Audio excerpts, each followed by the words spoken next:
We are just full of great vibrations this morning, and of course, why not Island Vibes? It's Tobago Thursday, and one of the things that we need to talk about, of course, is what is Tobago's perspective on what's going on with carnival events and so much more. So this morning on Now, Vice Chairman of the Tobago Promoters Association, Quincy Trim, is joining us to share exactly what the association's perspective is on the upcoming events carded for the Tobago Carnival season. Good morning, Mr. Trim. Welcome to the show.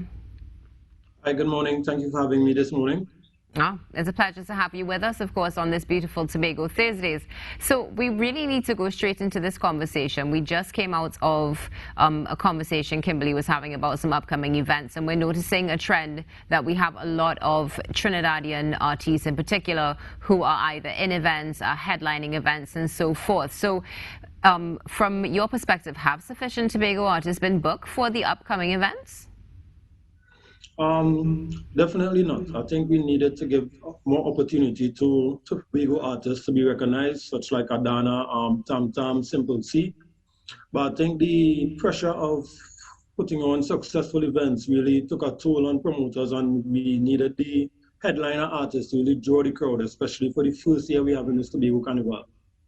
Yes. Makes sense. So from a marketing perspective, as you said, it's about drawing the crowd because as well, this is a business, right? So another Yes, question though. Now, another question. We've noticed, of course, with the calendar that the calendar, everything is very, all the events are basically quite close to one another. Do you think that this may have adversely affected events in their entirety, whether it be having to go up against one another, whether it be ticket sales and so many other contributing factors? Definitely. As you said, all the events are kind of jam-packed from, let's say, the weekend of Diwali straight on to the end of the season. And it is something that our lack of experience have factored into it. We would have liked where each day may have had 2-3 events, but now we are all clashing. It's going to be a difficult season because, you know, the Tobago market isn't that great or that large to kind of satisfy what a promoter may need. So we really need the influence or the influx of Trinidadians as well as foreigners to really get the numbers we're looking for from each event. I think moving forward next year and future, we'll kind of plan better in terms of spreading out the calendar, maybe from October the 1st to October the 31st, where each promoter will have a fair chance to really boost those ticket sales and get the large numbers that we really need to be successful. Mr. Chairman, if we could just go back to the first point that we discussed this morning, which is the lack of Tobagonian representation in particular when it comes to events. What do you think can be done to ensure that there is equity between artists when you have events for something such as Tobago Carnival? I think it could be twofold. You could put in policies in terms of the Carnival Steering Committee or the Carnival Committee in Tobago, put in policies in place to say, well, maybe you have to have local artists, as well as the promoters really sitting down with the artists and discussing how we moving forward to really involve them in our events, because at the end of the day, this is a Tobago Carnival and we like to sell a Tobago product, and the Tobago artist is a major part of that product. So I think moving forward is twofold, to have a conversation with the Promoters Association as well as maybe the THA or the Carnival Committee putting in some policies that will kind of safeguard Tobago artists into the events. Yeah, that's a great contribution and definitely something that should be considered, of course, because at the end of the day, what you said is so true. You know, one of the main stakeholders, of course, and who we need to promote are Tobagonian artists. This is something that is taking place in Tobago. I know, of course, we are definitely a Twin Island Republic, but we still need to be able to, you know, have that accurate representation. And talking about representation as well,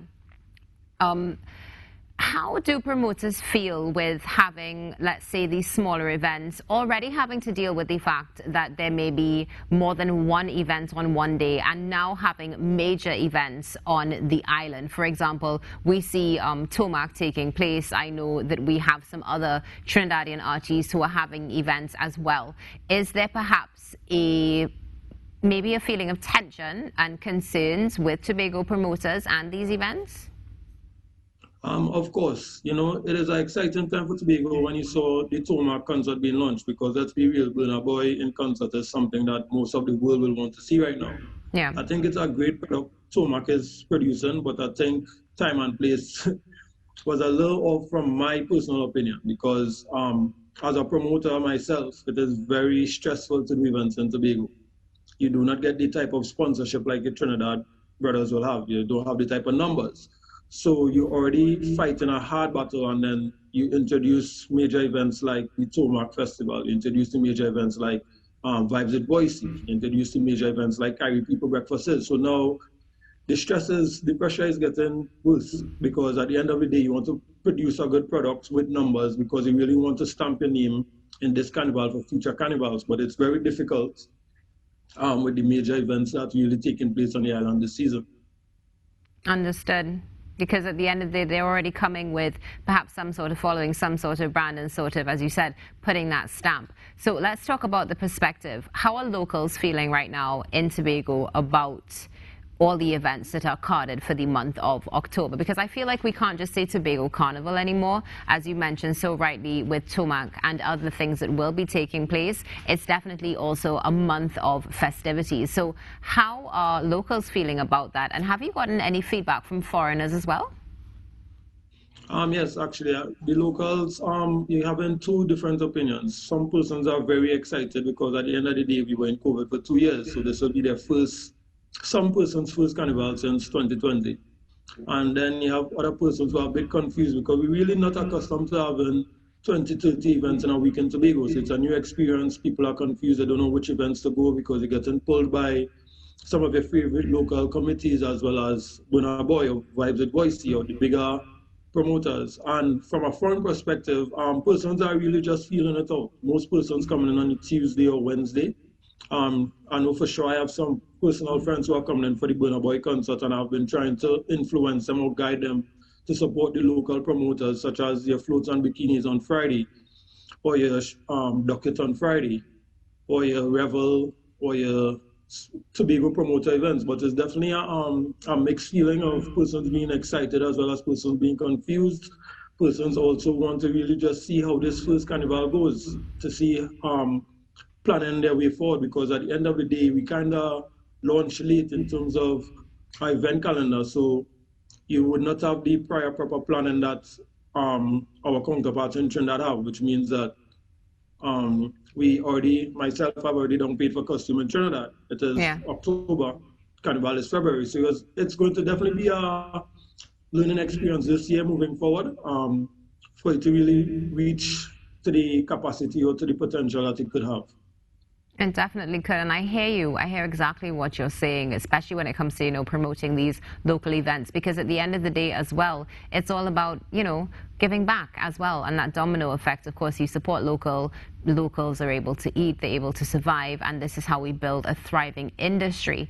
Now, my final question for you this morning is, what other concerns, if any, does the Promoters Association have when it comes to the series of events and just, I guess, the logistics as well? What are your thoughts?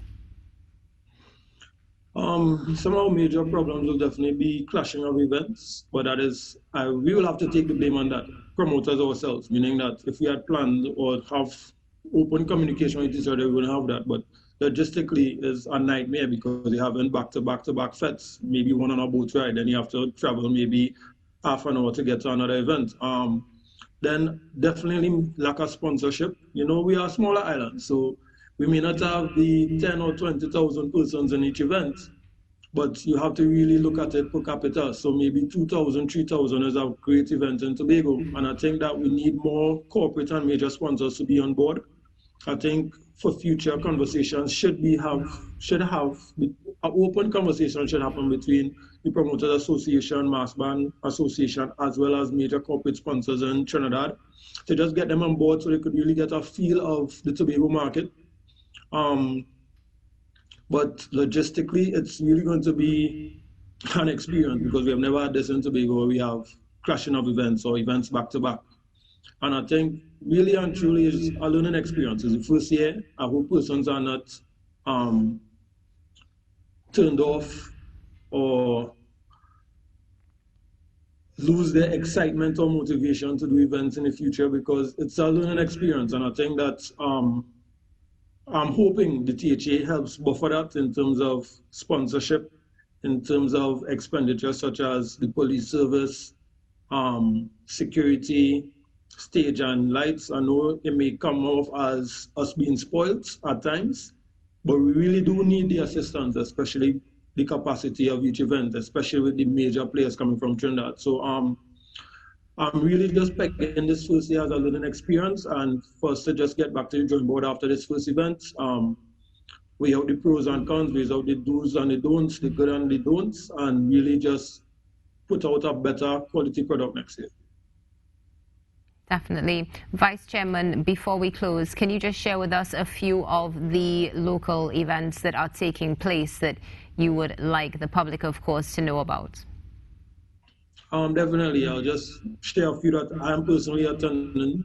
We have Ahoy, October the 22nd. It's a boat ride hosted by Ultimate Marketing. Sorry. You have Soca Jam, hosted by Island Vibes people featuring the dancehall sensation TJ. We have Revel, the boat ride featuring Ding Dong. We have Floats and Bikinis. That's the Carnival Friday boat ride. You have Docket, Carnival Friday breakfast party.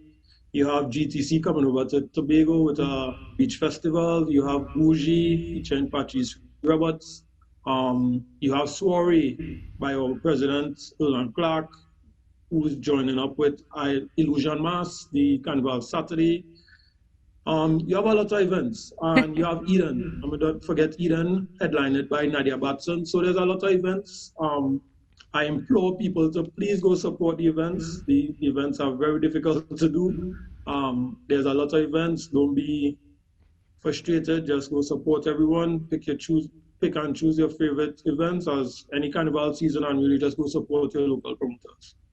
Thank you so much, Vice Chairman. Looking forward to seeing the continued growth of the Promoters Association and, of course, that accurate representation and equity across the board. Have a wonderful day. You too. Thank you for having me.